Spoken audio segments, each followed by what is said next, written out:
knowledge, nationality, race, creed, education, laziness. But what if I told you that it had nothing to do with any of those things? It's simply your positioning yourself. There's a tool called Quantum Humanology.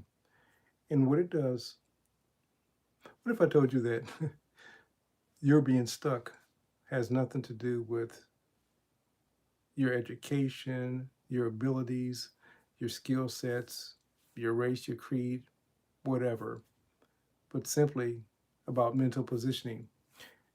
And when you mentally position yourself differently, you'll get unstuck. Just a thought.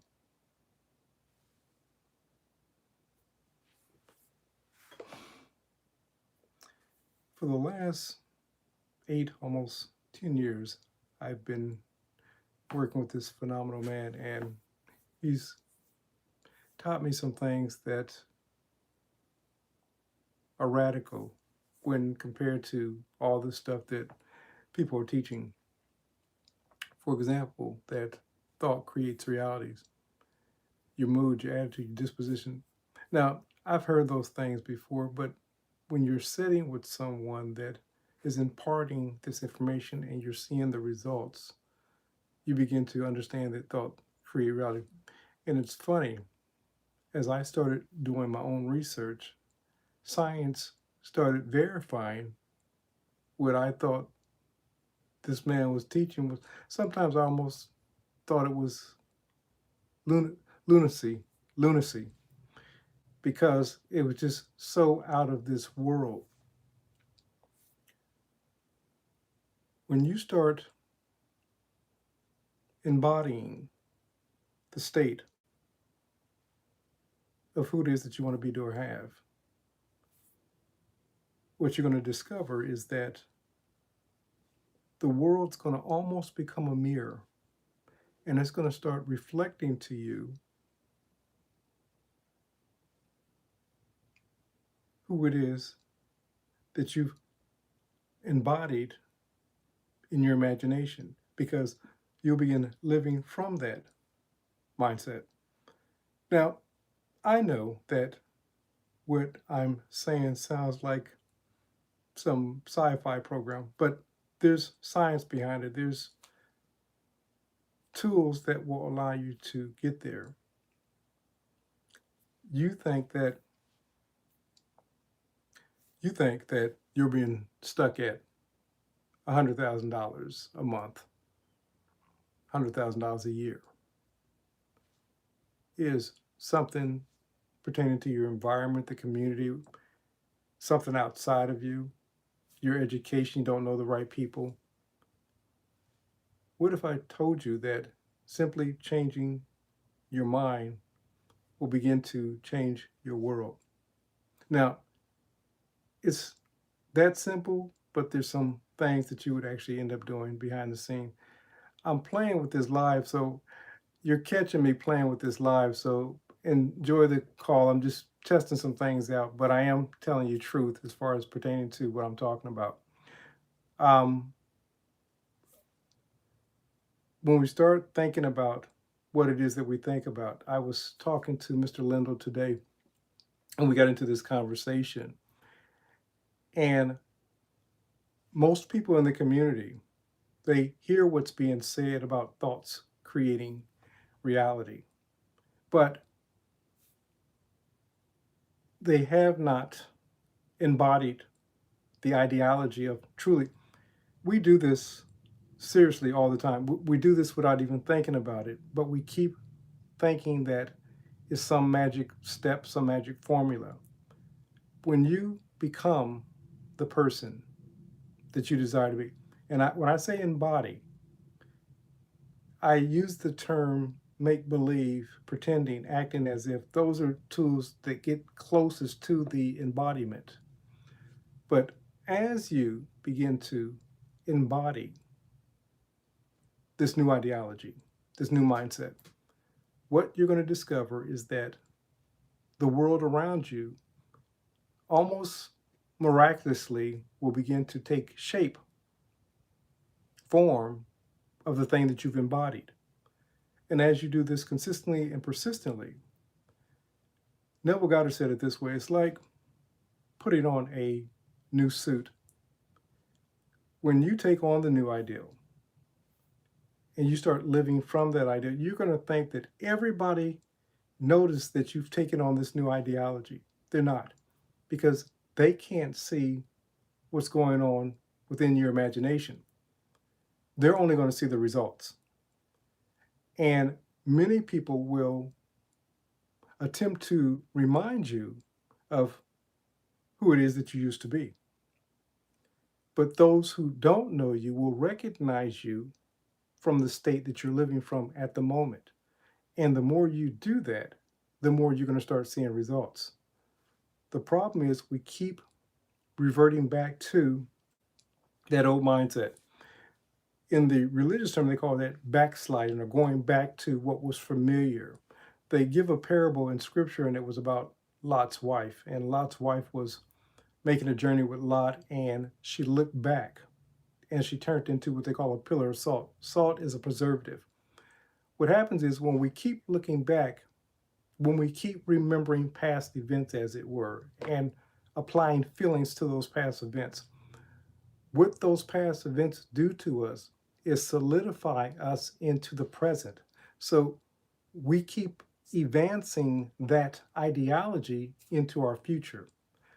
When you clothe yourself in a new ideology, in a new mindset, in a new persona, you'll remember the essence of the past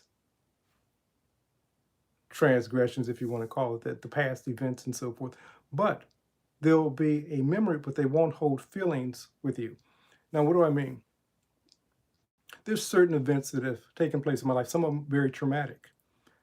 I today can look back on those events as though they were a story in my life or someone else's life. And what I don't have is emotional ties to them. Many of us have emotional ties to people or events or situations that happen in our lives. So what we keep doing is advancing those events into our future. And so I talk about Bill Murray in the movie Groundhog Day. We keep living out the same ideology over and over again. But when you clothe yourself in a new persona, a new belief system, what happens is you'll see those events, but you won't own those events. And there's a difference. I often say that we're energetic beings. Being energetic beings, what happens is you begin to understand that energy, life force, spirit, can clothe itself in any ideology that it chooses. We think that the ideology that we're holding is fixed. And because we believe that it's fixed, so we use terms like imposter syndrome or fake or fraud. The imposter syndrome, good to see you. The imposter syndrome is believing that your identity is fixed. When you begin to shift that identity and clothe yourself in a new one, it's literally like putting on on a new suit and taking off the old suit. Now, like I said, using Neville's analogy, everybody thinks that when they put on this new suit that everybody in the world knows that they have a new suit on. But that's not the case. The only one that really knows that you've taken on a new ideology early on before you start expressing it. So she's going to start barking now because, Breeze, stop. Hey, come here. Stop. Thank you. Thank you. So the only one that knows that you've taken on this new ideology early on will be you, until you start actively living from the new ideology. Little by little, people are going to begin to identify you with the new ideology. And I give you a point in case when the story of the person of Jesus when he was walking the earth, the people that knew him growing up, they said, don't we know this guy? Didn't we grow up with him? But those who didn't know him growing up, they identified him with who he was being at the moment. It took those who did not recognize him as being who it was that he was at the moment. Let me give you another easier example. You, for example, you may be an employee. So to your employer, you're one person. To your sibling, you're someone else. And to your parents, you're someone else. If you got children, to your children, you're someone. So somebody showed up on my YouTube channel and he was commenting based off of a post that I had made, and it was basically saying things about how the church over the last 400 to 600 years, you can go and look at the post, I don't want to get into it, but the bottom line is he said that, and I said, basically he or she said something, and I said, well, there's well over 10,000 different religions in the world, and every one of them believes that their faith, their belief system is the real McCoy, as it were. He says, but there's only one Jesus. And I said, well, no, that's not true. I said, if there was only one Jesus, then there would not be a need for multiple denominations. Everybody comes into the realization of who they believe a person is, who they believe you are.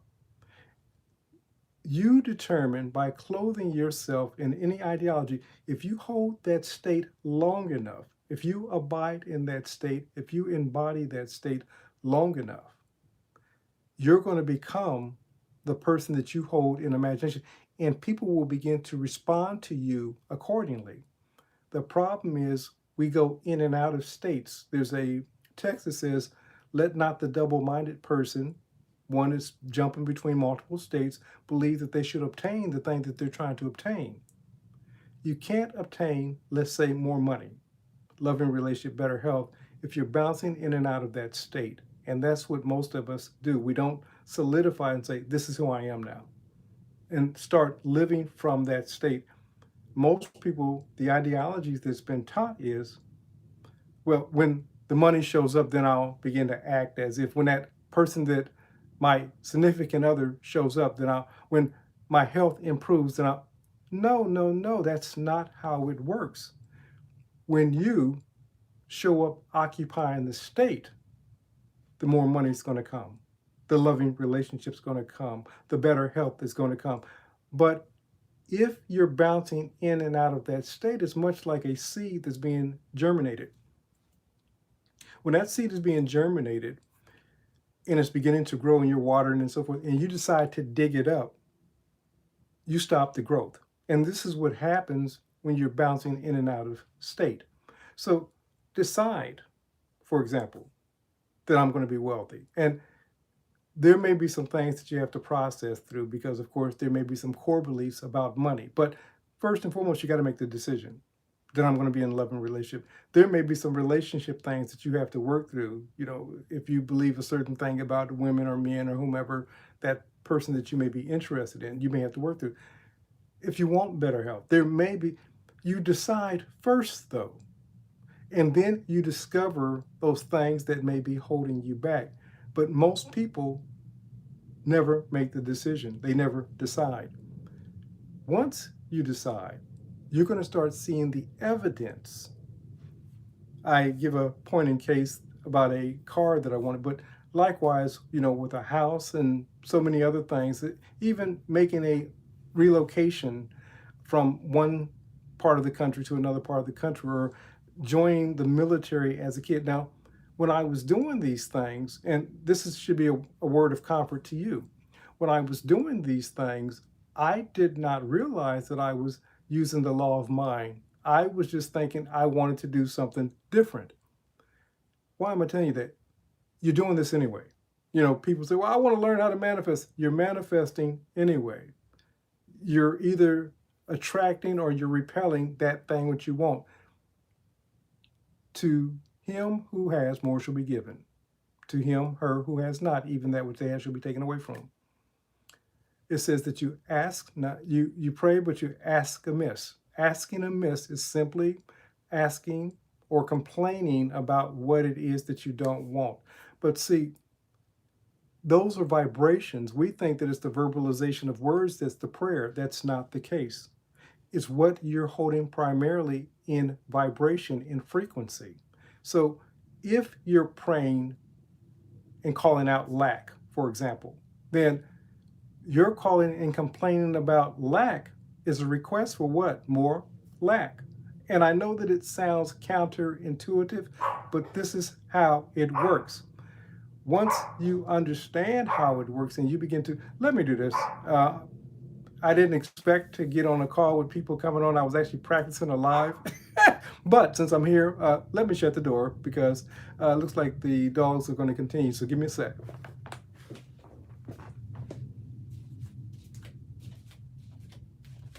Yep, shutting you out.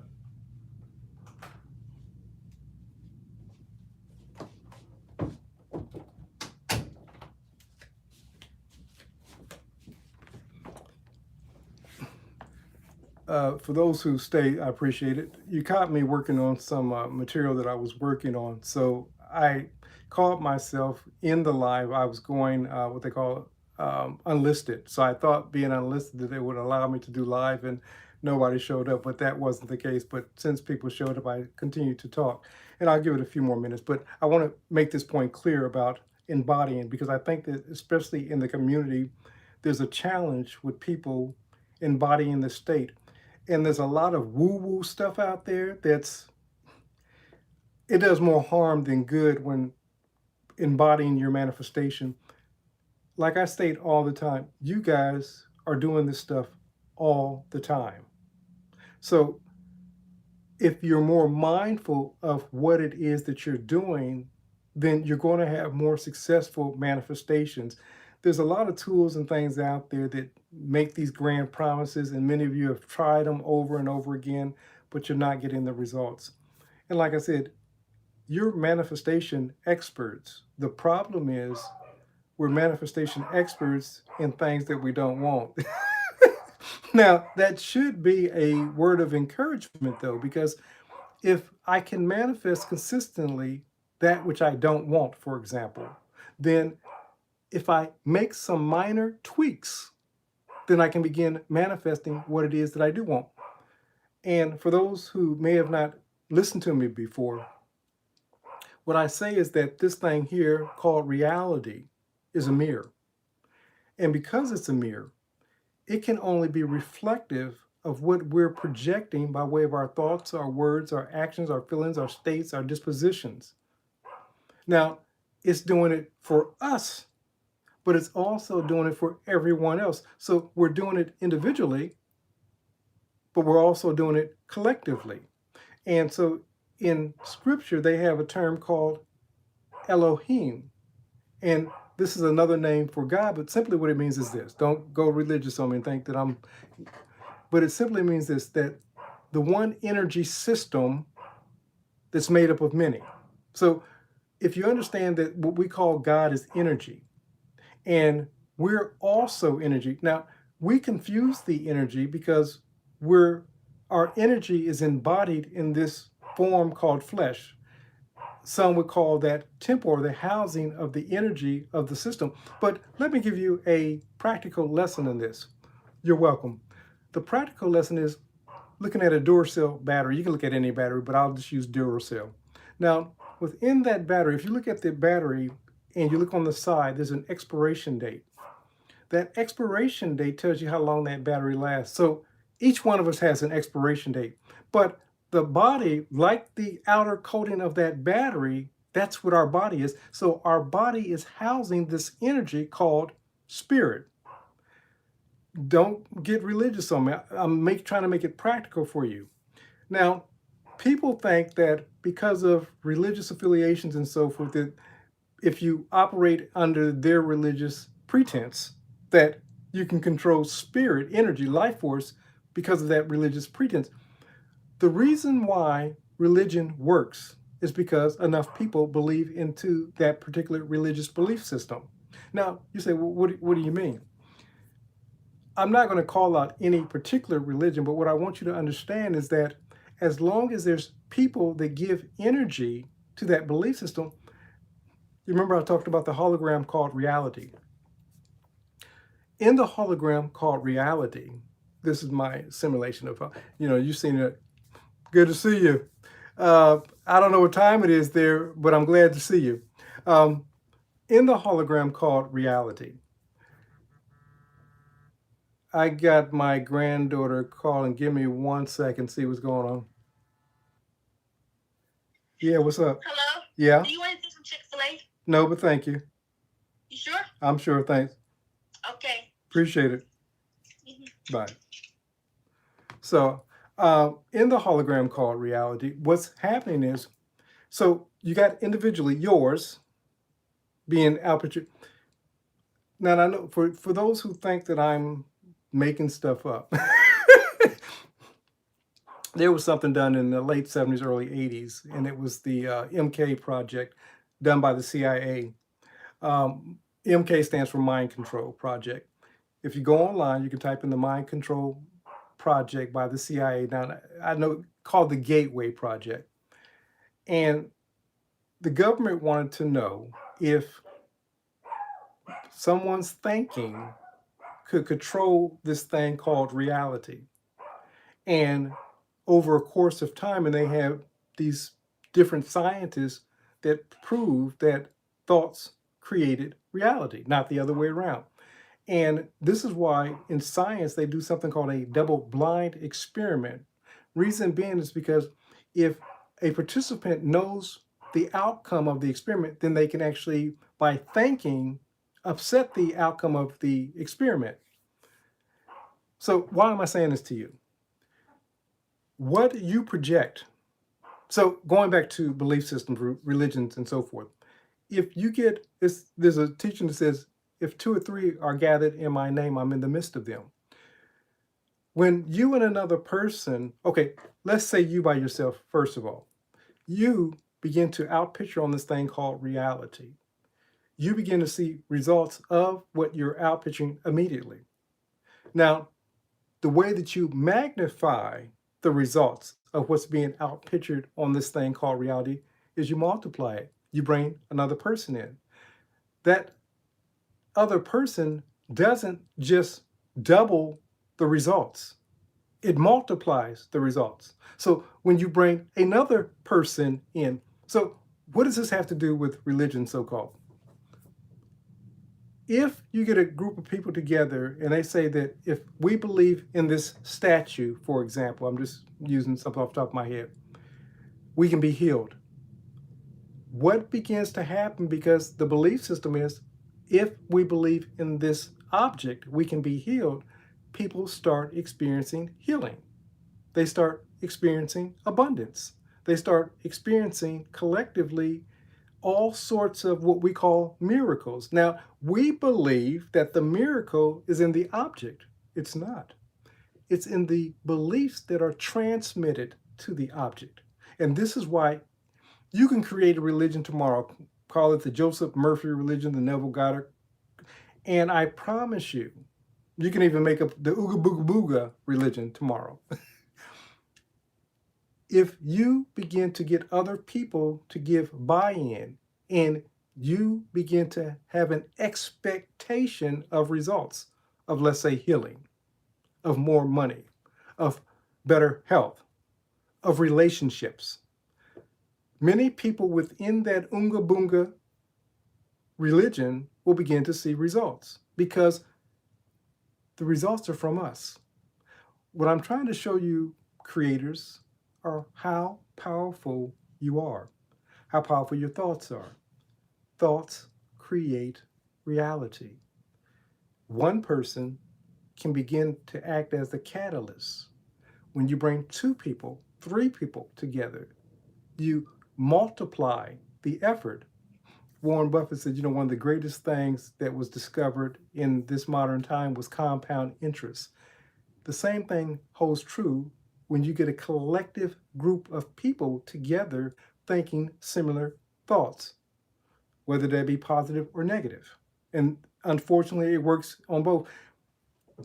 Often talking about prosperity. If you're in a religious community, you say, well, if you think bad thoughts, you're not. No, that's not true. You can think bad thoughts and hurt people and become very wealthy. If as that individual, you believe that you can be abundant. It's about frequency. So you can have a negative frequency in one area. Frequency, my whole point is frequency is not across the board in every aspect of your life. You may believe in healing, but not believe in money. You may believe in money, but not believe in healing. You may believe in both money and healing, but not believe in relationships. So relationships may be hard for you. Whatever you're holding in vibration, positive or negative, depending upon the frequency, is going to determine what's manifested, as they call it, in your life. Now, let's get back to the story of embodiment. Many of you are wondering, okay, DeCarlo, I hear everything that you're saying, but I've tried this manifestation stuff. I've tried the law of attraction. I've tried Neville Goddard, Joseph Murphy, Joe Dispenza's. I've tried all of these things. I would say to you, the challenge is in the trying. Whoever you're being at the moment, you don't try to be you. Now, some are going to take away what I'm saying is that you start just wishful thinking hard enough. No, what I'm telling you is that you embody, you're this energy system.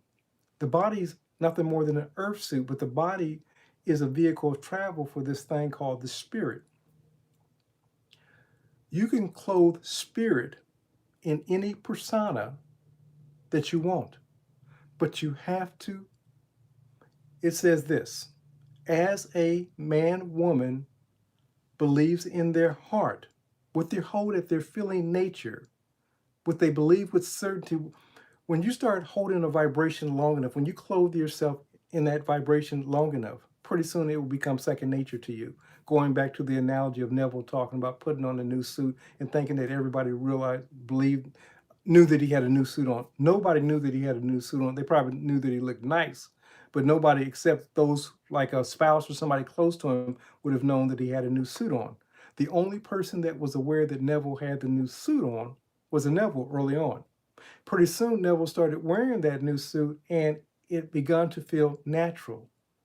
That's how long you wear a state. Now, understand this in clothing yourself in a new state. You don't clothe yourself in a new state and hope in 2 or 3 days that all of a sudden you're going to start seeing results. Some things you're going to start seeing almost immediately. You're going to start seeing some things change. You're going to start seeing some habits change and so forth. But when you become that new state, you abide in that state, do or die, or till you decide to put on another state. Now, also, you got to understand this thing called reality, the mirror. It takes a moment for reality. There's a glitch, if I could use that. There's a glitch in reality. And the glitch is such that it takes a moment for reality to catch up with mentality. So when you clothe yourself in a new state, don't think that it's going to always happen in an instant or overnight, or sometimes weeks, sometimes months, sometimes even years. Sometimes the things that you're seeking to manifest, Neville said this, that all seeds have their own appointed time. You're not going to be able to rush it, but you can delay it. Let me explain.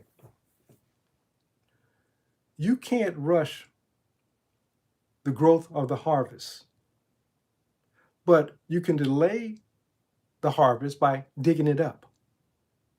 So if you're in the process of being, let's say, a multimillionaire, and you're putting in the work, and let me add to that, because see, in the community, there's this belief system that only thing you have to do is clothe yourself in the new state.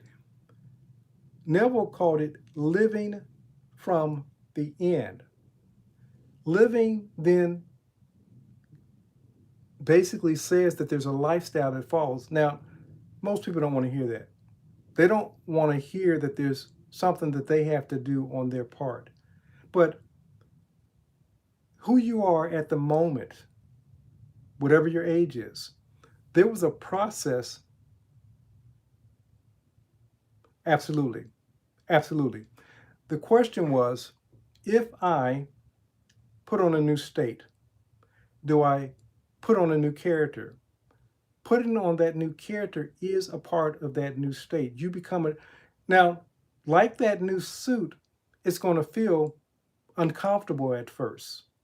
When you start living from that character, that new state, Neville said it's like being an actor on the stage and not a participant watching the play or the movie. You become that person and you continuously become. There's this thing, especially ego seeks. Let me say this first, ego's not evil. Ego is the part of you that acts as a program so that you can operate in this physical realm called reality. We call it I, or me, myself, and I. So whomever you're identifying with at the moment, that's ego. You know, people say, oh, you got to put off ego. If you put off ego totally, you would no longer exist. You would merge back into the collective or the godhood. You can't exist without ego. Ego's the identifier of I, whomever I is being at the moment. But you got to understand this about I. I seeks familiarity, comfort. So when you begin to clothe yourself in a new I, the old I will continue to try to lift himself, herself up so that she doesn't lose themselves. It's just a new program. It's an upgrade. But a lot of times we're so familiar with even a bad program that we will revert back to it because it's familiar. So when you clothe yourself, as was stated, in a new character, a new persona, a new identity, at first because it's new to you, physical fitness, managing your wealth, being in a loving relationship when you were accustomed to being a loner. See, most of us think that we can take the old ego into the new situation. So we take the old ego into the new situation, and what we get is some old dynamics, some repeat patterns. And so we mismanage our money. We're poor in relationships because, again, we're taking. The unfortunate thing about what's being taught in this communities, is that you don't have to do anything different. But see, if you do nothing different, you can only get the old results. So if you want to be a multi-millionaire, for example, money's an easy measurement, so I use that as an example. If you want to be in better health, if you want to be in loving relationship, then there's some re-education, and nobody wants to talk about that. And a lot of times people are telling you about getting their ex back, but they don't tell you the hell that they go through being back with that person because nothing's changed. The only thing they were able to do is manipulate and get that person back into their life. People tell you about attracting a large sum of money, but they don't tell you that shortly thereafter they were back in debt because, of course, their habits hadn't changed. A person experiences a miraculous healing, and then a worse thing comes onto them because at a vibrational level, at a frequency level, nothing changed. Nobody wants to tell you that because it sounds like you did something wrong.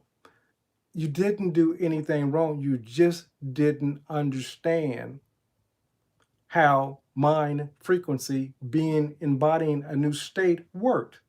So when you're looking at being in a new state, if you're looking at more money, then you have to begin to find yourself educated so that you can keep the money. Many people want to win a lottery win because they think that that lottery win will solve all their problems. It will solve the present money problems at the moment because it will get rid of that debt. But it will bring on a whole new set of problems because the person had not prepared for the large sum of money.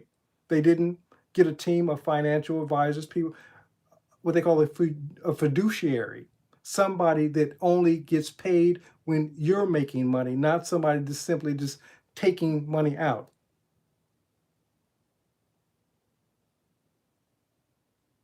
Absolutely. So the question is, you have to, so, and success is what success means to you. So the question was, if I'm going to be successful, then I need to begin to watch the habits of successful people. They say that imitation is the highest form of praise. When you begin to imitate, you'll begin to take on, I was talking to somebody today, you'll begin to take on the ideology, the persona of the person that you imitate. Make sure that you're imitating the highest qualities of that person, because I assure you there's negative things that that person may be projecting that you may not want. We all partake of the tree of good and evil. There's good in us and there's bad in every one of us. So you may see a certain teacher or guru in front of you and you may think, you say, oh, they're so perfect, they don't do anything wrong, and they don't, they're just like you. They're allowing you to see what it is that they want you to see. But thoughts are no respecter of person. So the same trillions of thoughts that plague you plague them. Absolutely. And the funny thing, the person was stating that the one thing that they noticed about the super rich was that their philanthropy, their giving, their tithing. Understand what's taking place. That doesn't start. Many of these people were doing that when they had nothing, before the money came. But what it allowed, I don't per se say tithing. I say whatever you purpose in your heart to give, give. Now, with that being said, it says give, and it shall be given to you. This is a law. And it's shown in when you're looking at seeds, when you're looking at gardening, when you're looking at anything that this life operates from a reciprocal type nature. You give, and then there's a give. People say, oh, I don't want to give just to get back. That's how it works. Whether you want, if you're giving from your true motive and you're, let me say, forget about the motive because I don't want to make it moral. It's not moral. It has nothing to do with morality. It's frequency. It's vibration. So if you're operating in a frequency of giving, then you become a conduit to receive. It says, give, and it shall be given to you. Now, but it doesn't just say that. It says, give, and it shall be given to you, pressed down, shaken together, running over. It says that in one place that you can sow a seed or seeds, and those seeds will be multiplied. So what you're giving is reciprocated, but is multiplied. Now, you got to understand this, though. It doesn't matter what you're giving. Why do I make the distinction? It's good, bad, or indifferent. If you're giving good, so you're sowing seeds towards abundance, you give where you're at. Now, you may not be at a place, and the giving may not be money. It may be your time, your energy, your life force. That's the most valuable thing that you have anyway. But as you're giving of your time, as you're giving of your talents, people are going to start saying, how can I reciprocate it? And it may not even come from the people that you're serving at the moment, but you've gotten into a frequency of giving. What's the law? Give, and it shall be given to you, pressed down, shaken together, and running over. And it says that some was returned tenfold, 30-fold, 100-fold, and then even multiplied. So the reason, let me give you a story about that giving, the wealthy giving. There's a gentleman by the name of Cat Williams, for those who may know him. He's a comedian, a black comedian here in the United States. And he was being interviewed on a talk show by a young lady by the name of Sherry Shepherd. And she says, Kat, most people don't know this about you, but you're a giver. And he got really silent, uh, almost to a point where he almost seemed like he was uncomfortable because she was about ready to let a secret out. And she says, so many people really don't know how much you give. And if you go online, if you looked up Cat Williams, you got hundreds of stories of people that Cat Williams gave to when they were in need. That's just, but he said, he's letting a secret out now. He said, it's not so much that I'm so altruistic, I'm so giving, as it were. He said, but I discovered a law. Now, religious people don't like hearing this, but this is a law. You can see this law in nature. He said, there's a law that I discovered that you can't outgive the universe. Every time I give, I receive multiplied. So every time I keep trying to give, more keeps coming back to me. So it goes back to you were talking about. What I'm saying to you is the wealthy people understand and they do more than a tithe. Wealthy people tend to give more than a tithe for those who give. But they understand a law. Give, and it should be given to you, pressed down, shaken together, running over. Now, hear this. In ancient texts, it says, will men, women, people pour into your lives? So we think about this entity, this energy system called God, and we say, well, God's just going to bless me. But the energy system that we know as God blesses us through other people. Why is that? Because each one of us, whether it's understood or not, you could be atheist, agnostic, it doesn't matter. If you're holding the energy system, if you're living and breathing and you're moving and you're having your existence, the infinite intelligence known as God resides in you. Now, or energy. So, like I said, I could just stick with energy, but you have that energy source. We talked about that battery earlier. You're just enclosed. When I was a kid, I used to believe that I was a human being and I had this teeny weeny, incy bincy spirit inside of me. As I've grown, I realized that I was spirit that was encapsulated or being embodied in this shell called a body. But the truth of the matter is, body cannot contain who you are spiritually. Now, you say, well, what do you mean by that? You can be anywhere in the world and you can transmit a thought. We call that thought a prayer. You can see good on someone else's behalf. And on the other side of the world, you can be communicating with somebody that says, man, I just had this thing happen to me, this money came into my life, and you will know because you transmitted by way of thought to that person on the other side of the world good on their behalf. You saw good on their behalf. Now, just because you transmit it doesn't mean that it's always received. Some people are so stuck in their ideology, as it were, that even though they receive the good, they can evil speak of the good. So they can say, even though it's good, they say, I just got this money and it just messed my whole life up. And that was a blessing that you sent out. This is why I suggest to people, seek the good in every situation. Because if you look deep enough, hard enough, you'll discover it. But if you make that your habit, what you're going to see in your own life is more of the good. You're going to see more experiences of the good. But you have to begin seeing the love.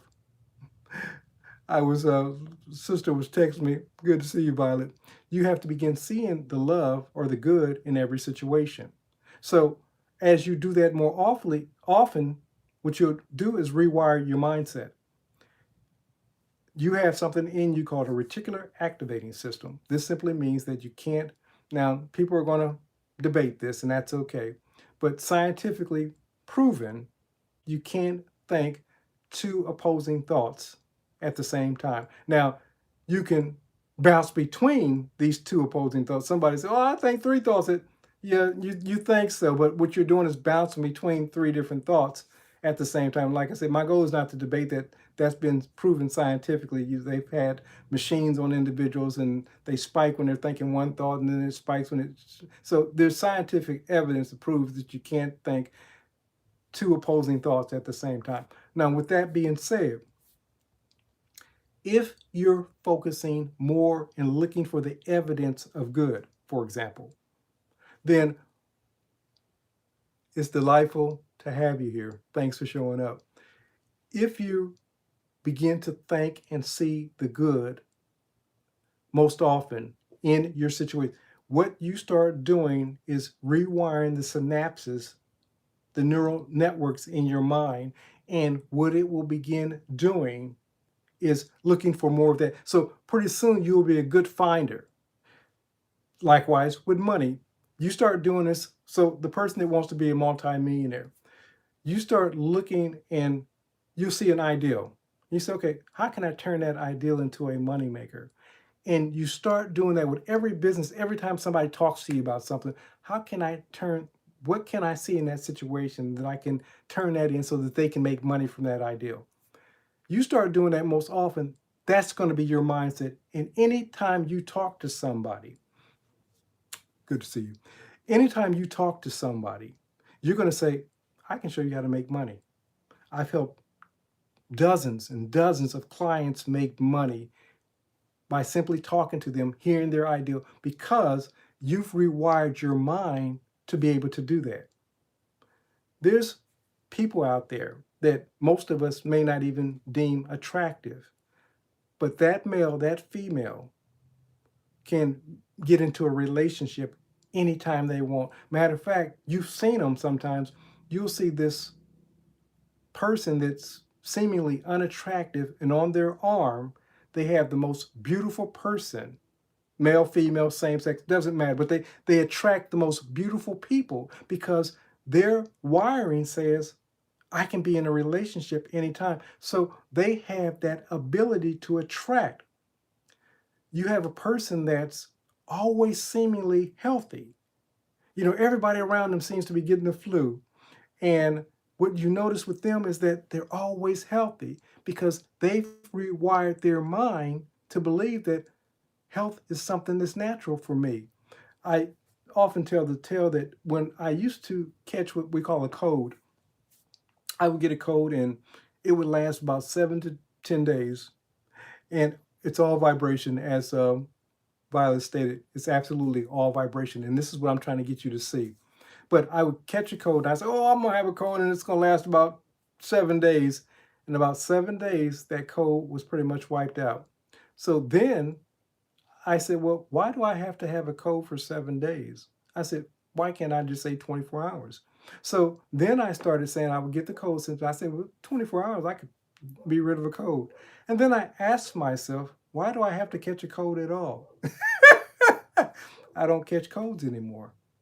I may get a symptom and then all of a sudden that symptom is gone.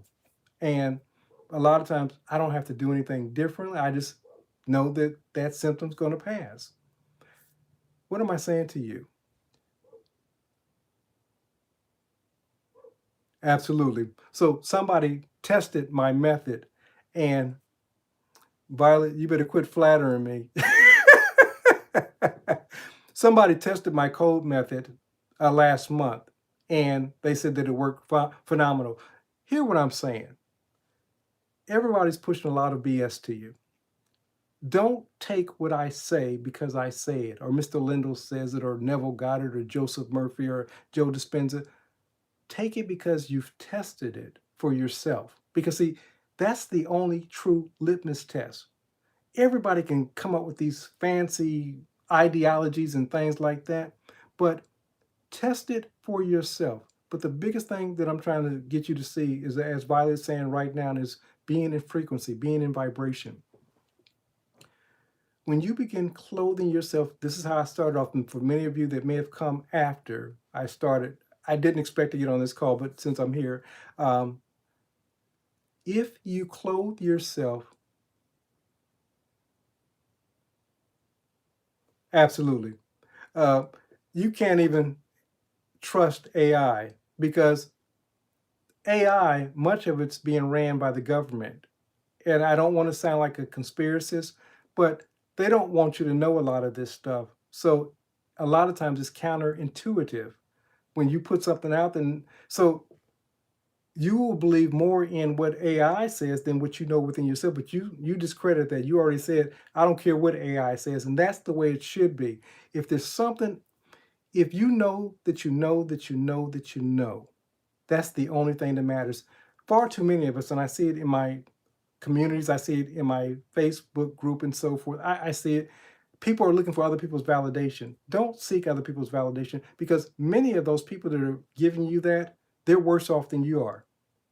And so they want a lot of times you to come back, as Violet was stating earlier, back down to their frequency. And it's said that if I be lifted up in consciousness, the things that I want will be drawn to me.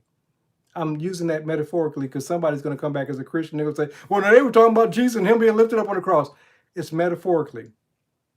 And as I often say, from Genesis to Revelation, no matter what your belief system is, this is a psychological drama. It's your story. It's how your mind works. And when you begin understanding how your mind works, your thoughts create reality.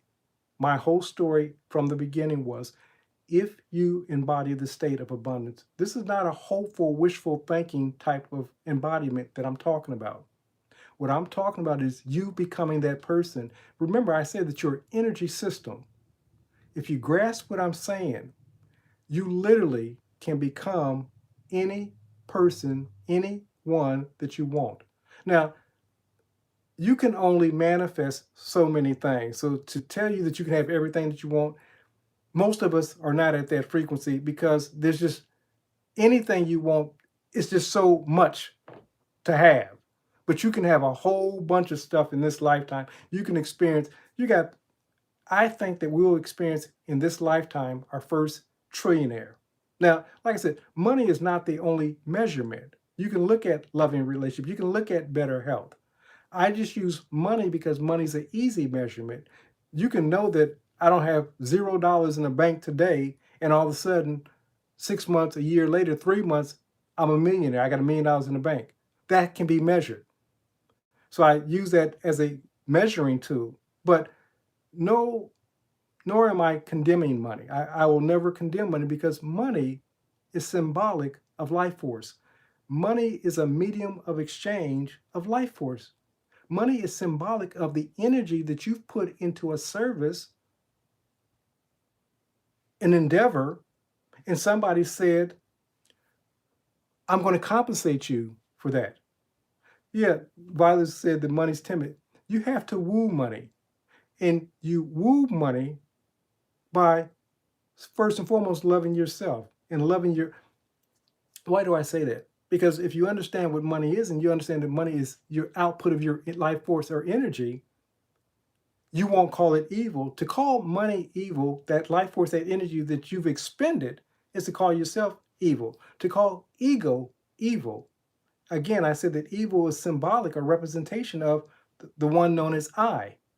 So if you're calling, and see, there's a ploy to get you to think that money's evil, to get you to think that ego's evil. Visualization is certainly a help. All of it.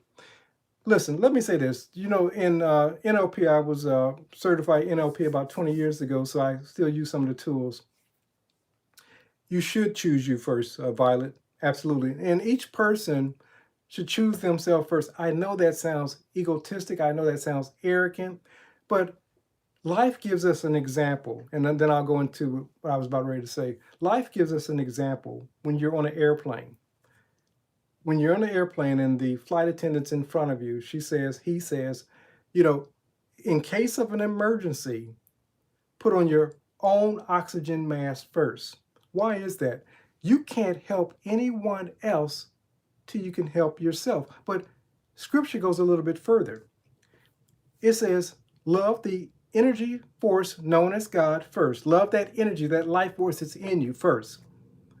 And then love your neighbor as yourself. So, excuse me, you have to have a love for yourself before you can love your neighbor. Many people that hate their neighbor because of race, creed, color, religion, whatever, they're displaying in truth a self-hate first. So when you understand, when I do it to another, I'm doing it to myself, then you begin to look at things differently. And you don't want to do to someone else that you don't want to have projected back to yourself on this hologram called reality. Most of us, the reason why we keep bumping our head against the mirror is because of what we're projecting on the mirror. Once we begin to change what we project, we're love. Violet said it earlier. When we're operating from a place of the energy less than love, then that becomes the dynamics that continues to show up in our own lives. And I don't mean this ooey gooey type love, as it were, but I like to say love is expecting the best for someone else. Because, see, if I'm expecting, when I see somebody blow up, when I see somebody successful, I'm celebrating them. But in celebrating them, I celebrate myself. There's an ancient text that says, if you don't forgive another, your Heavenly Father, God, Heavenly Mother, won't forgive you. When you fail to forgive, you got to see the mirror. You got to see the hologram called reality. When you're sending unforgiveness, it's not that the infinite source known as God is not forgiving you. It's your energy, your frequency, your vibration bouncing back to you or coming back to you. There's that boomerang effect. So whatever it is that you want, absolutely. Uh, uh, it was said, this explains why, absolutely. Again, from Genesis to Revelation is your story. Let me go on and say what it is that you stated. The comment was, this explains why envy and jealousy was so discouraged in the Bible and all the other negative attitudes and dispositions. The reason why those things, because ancient text understands that you're an energy system, and whatever you're reflecting upon the thing called reality, that's what's going to show back up in your life. So, somebody said, we were talking at one talk, and it was talking about, forgiving others. And somebody says, I love holding on to my unforgiveness. I love being mad. Absolutely. My goal is not to tell you not to do any of those things. Only thing I'm doing is telling you the consequences of those things. I don't benefit from you not hating somebody. I don't benefit from you not loving someone. I don't benefit from you not forgiving someone. The only one that benefits is you. So only thing I'm conveying is how you work. I call it humanology. Once you understand how you work, then you can begin to do things to your benefit. But many of us, and I'm going to close with this. I know that I said I was going to go into it, but I'm going to be sensitive of my time and your time. Many of us in these communities keep wondering why this stuff isn't working. The stuff is always working. The problem is many of us are asking amiss. You got to understand that the divine energy, life force, source known as God can only say yes to you. Boom, mind blowing. But now you said that's not true. I prayed for money. I've been praying for money my whole life. But you've been praying for money from a place of lack. You've been praying for relationships from a place of loneliness. You've been praying from a place of poor health, hoping for health.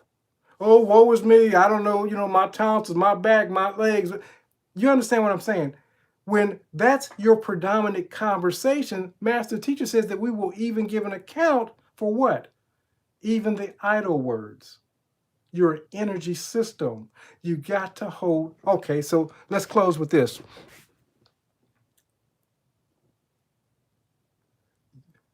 Violet was saying our karma is our consequences. Let me say it this way, as opposed to even using karma, because karma's given the impression that something's being passed down. Your vibration, and I know she knows this, your vibration, your frequency is your consequences. See, you can change karma by simply changing, people say, oh, that's karma. If you change the frequency, you will change the karma. If you change the vibration and you get into a vibration of abundance. Now, understand this. I was talking to Mr. Lindo today, and I was so pleased to hear him say this. He says, it's not enough for you simply to think a thing. He says, if you truly think a thing, you will live from the thing that you're thinking. So why is this important to you? You want to be a millionaire. You want to be in better health. You want to be in a loving relationship. You get into the state, and then you go and do as Neville says in living in the end. Living in the end presupposes that you're going to be living the lifestyle of a millionaire. This doesn't mean going out and getting into debt. This means that you're going to learn how to budget your money. You're going to start learning businesses and things that you can provide for people. Give and it shall be given to you, living by the law. Give and it shall be given to you, pressed down, shaken together. What can you give? See, most of you, because of these communities, have been taught that I'm going to receive something for nothing. There's never something for nothing. Even if it's holding and paying attention to what it is that you're giving your attention to, that's the price. But lifestyle always, always, always mirrors what we believe. So if you say, I want to be abundant, I want to be in better health, you can't keep doing what you were doing previously that put you in harm's way, to put you in financial difficulty. You become a different person. By changing your vibration changes your habits. The question was, by changing my habits, is it, it's kind of semantics. You're kind of saying the same thing, but more than anything else, Emile Coué, the founder, the father of hypnosis, positive affirmations, let me say that, a French doctor, every day and everywhere I'm becoming better and better. That was his saying. He said, if there's conflict, if there's a contention between imagination and willpower, and I'm speaking of willpower in the form of habits, I'm speaking of imagination in the form of holding a frequency or vibration. He said, if there's a conflict between imagination and willpower, that 100% of the time, that imagination is going to win out. What does this mean to you?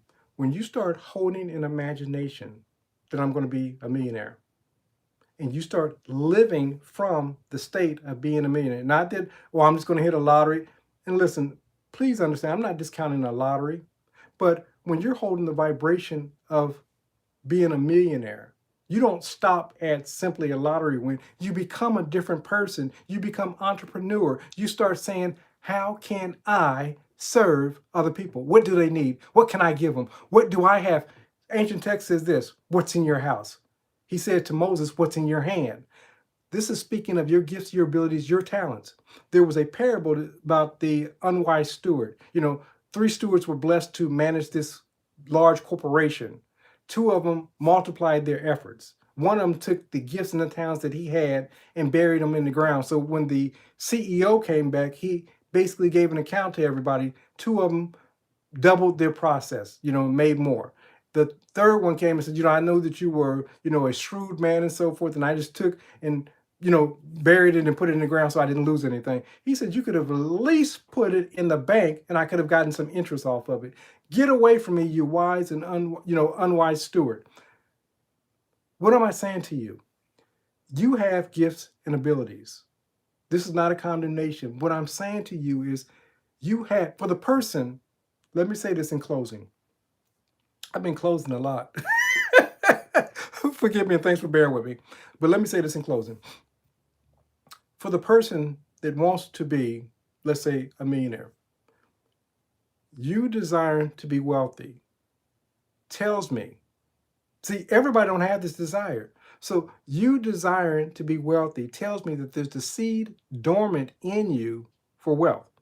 Not everybody in the United States wants to be the president of the United States, but the people that want to be the president of the United States have within them the wherewithal, the seed, the desire, as Violet just stated, to be that. So you want to be in a loving relationship. That tells me that there's a seed dormant in you to be in a loving relationship. You want to have better health. That tells me within you there's a seed dormant in you to have better health. But once you make that decision, you have to live from the decision that you've made. That's the proof in the pudding or the litmus test. When you start living from the person that wants to be a multimillionaire and you start creating businesses, changing lives, seeing how I can improve the world,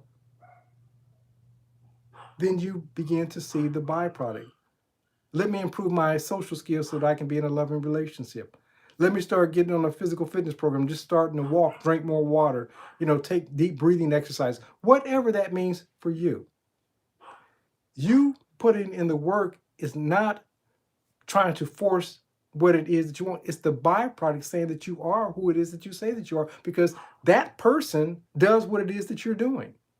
Guys, I love you, and I could go on. I love you. I appreciate you. Thanks for showing up. I did not intend on this being a talk, but because you showed up, I wanted to bless you. Hopefully you took something away. I'll update this talk because I didn't have anything scheduled. I'll come up with, some information about the talk, but I'll create a picture and so forth. But right now, for those who missed the beginning of it, you can go back to the beginning, and hopefully that will bless you. But if you desire to do, be, or have, that desire tells me you have within you the wherewithal to bring about its fulfillment. I love you and I appreciate you. Cheers, mate. Love you, bro. Take care.